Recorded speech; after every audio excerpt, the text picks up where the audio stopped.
Merdeka! Merdeka! Merdeka!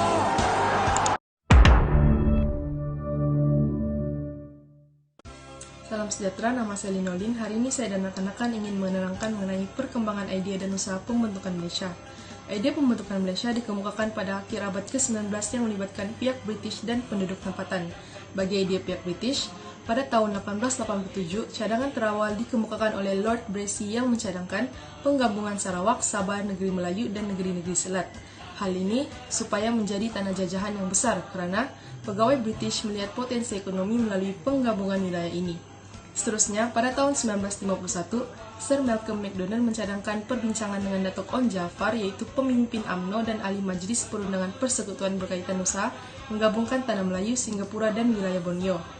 Pada tahun 1952 pula, Sir Gerald Temple mencadangkan supaya penggabungan wilayah ini disegerakan bagi tujuan keselamatan.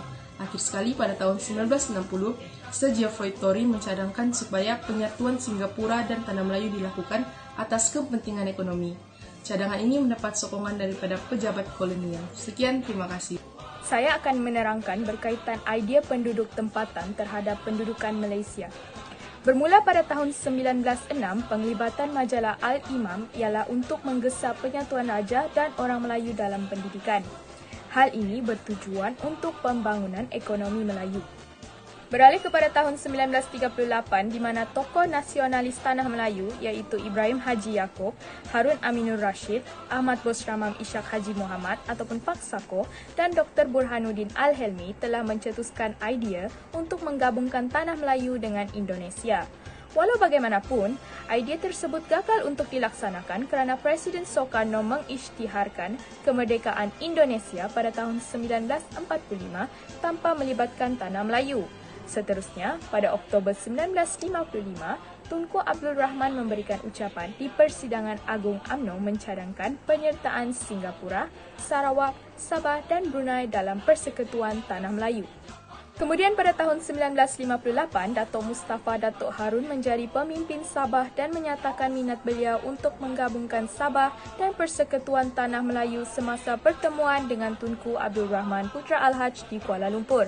Akhir sekali, pada 10 Jun 1960, Tunku Abdul Rahman Putra Al-Haj memaklumi Lord Perth minat beliau untuk bergabung dengan Sarawak, Sabah, Singapura dan Brunei.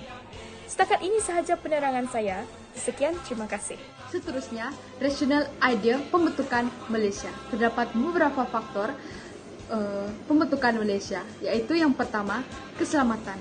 Tunku Abdul Rahman cuba menyatukan Singapura serta Tanah Melayu supaya Singapura dapat membantu dalam bidang keselamatan serta pertahanan bagi membendung komunis. Yang kedua, keseimbangan komposisi penduduk. Penggabungan Sarawak, Sabah, Brunei serta Singapura menyimbangkan komposisi penduduk. Yang ketiga, mempercepatkan kemerdekaan. Dengan mempercepatkan kemerdekaan, maka rancangan dekolonisasi dapat direalisasikan. Yang terakhir ialah pembangunan wilayah. Dengan pembentukan Malaysia, ia dapat meningkatkan taraf hidup pribumi dalam pelbagai aspek seperti infrastruktur, sosial, dan ekonomi yang seimbang. Sekian, terima kasih. Sayang anak Malaysia.